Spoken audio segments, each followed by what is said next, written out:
Despite the fact that I find intimacy to be kind of icky, there are a series of people that if given the opportunity, I would smash like the goddamn Hulk. First up, the one and only Ben Shapiro. I would swaddle him like a baby while deliberately calling him female pronouns. Every time he'd protest, I'd spank him with a framed photo of Laverne Cox. Martha Stewart. I've always wanted to do this sideways tango with a felon. My first choice, of course, was Bernie Madoff, but I don't think that his back can handle it at this age. I would peg the teacher from The Incredibles, and he'd fully let me do it, that nasty little bottom. Bernie Sanders. I like nice Jewish boys. Not to mention, I want to be the shiksa that stirs things up in that family. Be the little sprinkle of Goya in that matzo ball soup. Stuart Little. More like Stewart, not so little. Can you believe I don't have a substantial following? The corpse of Ruth Bader Ginsburg because I'm effeminate. Dr. Doofenshmirtz because he's a hottie with a body. Not to mention during intercourse he can recount his sad, traumatic childhood stories in that sexy Kraut accent. Tommy Wiseau simply for being the greatest director/screenwriter in existence. Johnny Depp, but only dressed up as Willy Wonka while the Oompa Loompas perform a song about one of those kids dying. Esteban Julio Ricardo Montoya de la Rosa Ramirez. And his chicken. In the Tipton Hotel lobby where Mr. Mosby watches from a distance but doesn't stop it. The dad from Lizzie McGuire. I'd have Joe Pesci and Danny DeVito smack me around like a beach ball in what I like to call the Italian sub. Claymation Wallace from Wallace and Gromit. He is the most sexless, wretched creature on God's green earth, the human equivalent of a boiled egg, and for some reason that does it for me. Lee Harvey Oswald, because you know he's got quite the effective trigger finger. The Apostle Bartholomew, because he seems like the biggest thotty of the group, and there's always one. And finally, the greatest contributor to the musical world. I'm of course referring to the bullet that killed John Lennon. Yeah, one more class. One more class. Look at me. What do you see? Glamour, naturally. Elegance. Stop it.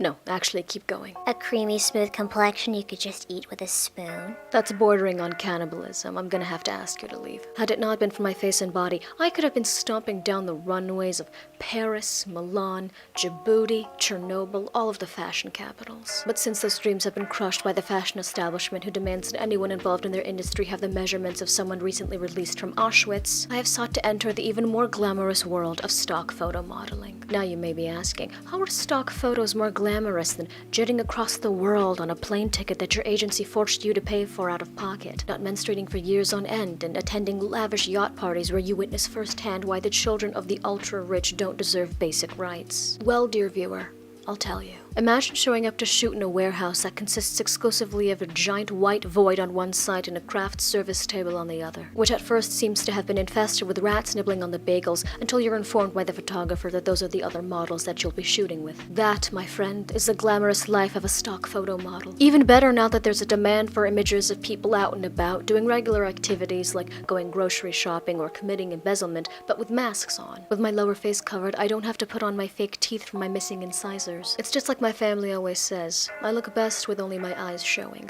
like a surgeon or a burglar. But it's not just my upper face. All my body parts can be put to use. No scrap meat allowed. I'm like a human hot dog. Just look at these hands.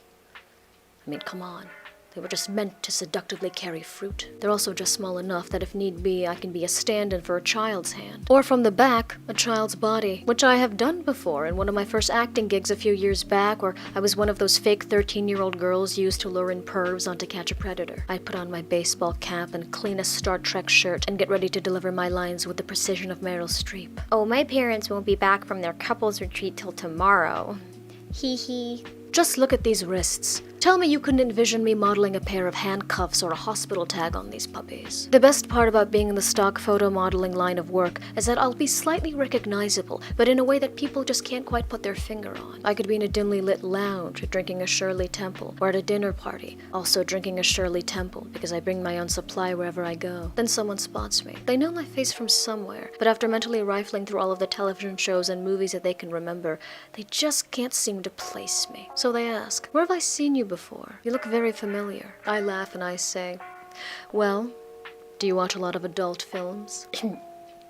Excuse me? Well, that's probably where you know me from. I'm renowned for my work with fire and midgets, but not necessarily together, unless you subscribe to my OnlyFans. Those little suckers are remarkably fire-resistant. It is at that point that I know the conversation is over. My work here is done. I have ensured that if they arrive to that lounge or dinner party with anyone, that they are in for a very awkward drive home. I've single-handedly caused the divorce rate in my town to go up. If you need someone's relationship ruined, hit me up at slave4abba2@aol.com. Slave for ABBA 1 was already taken.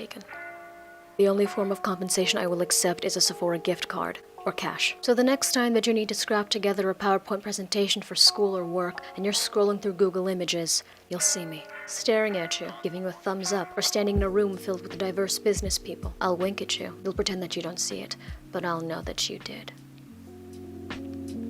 Yeah, one more class. One more class.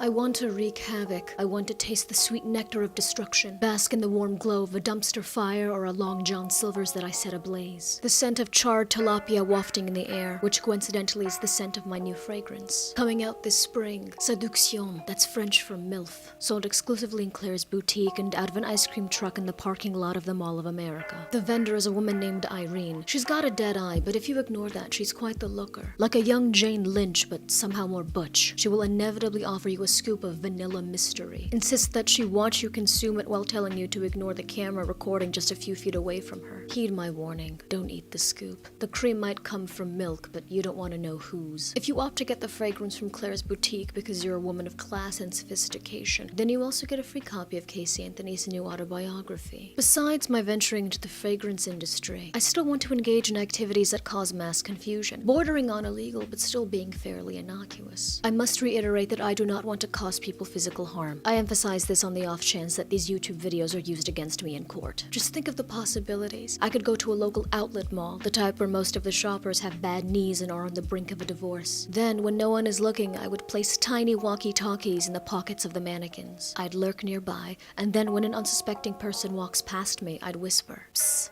hey Sandra." And the woman would respond, "Who said that? That's not even my name." It doesn't matter. I just wanted to say that that top looks great on you. Oh my gosh. Thank you. I stole this top from my sister-in-law. She's temporarily blind, so she didn't notice. Oh, Sandra, you're bad. I'd spend the rest of the day sprinkling out little compliments, but then I'd switch it up. Psst. Do you know where your husband goes at night? Gerald always says he volunteers reading books for the deaf. Well, think again. I have no idea what her husband is actually doing, but what's the point of living if you don't stir the pot and ruin a marriage once in a while? But my ultimate goal is to purchase a ton of those tiny plastic baby figurines, preferably ones in oddly suggestive poses for an infant. I just might have to enter a bidding war with some pervert named Plastic Baby Love on eBay just to snag them. But rest assured I will emerge the victor. I buy the figurines in cash and meet in an undisclosed location to pick them up. I don't want there to be a paper trail. Then, the real work begins. Armed with Gorilla Glue, I begin placing the figurines in various locations around the tri-state area. On car hoods, the pillows in hotels, drive-through windows. Soon people begin to notice. They think it's just them seeing these tiny little babies, eternally smiling, just waiting to be noticed like the little attention seekers that they are. Local news reporters are baffled. The police don't even know if this technically constitutes a crime. Baby menace, as they call it. What could it mean? Is there possibly a hidden message? Is this the work of some sort of artist? Banksy, perhaps? No. It's too sophisticated to be him. Or her? The figurines inspire a devoted fan base. It soon turns into something resembling a cult, but not as cool or financially lucrative. All of this chaos ensues as I lay back in my lazy boy, dressed in my limited edition full-body Gollum onesie, hand in a box of Cheez-Its, watching quietly. The baby figurines stop being spotted almost as quickly as they started showing up. Everyone is left confused. What was all this for, you may ask?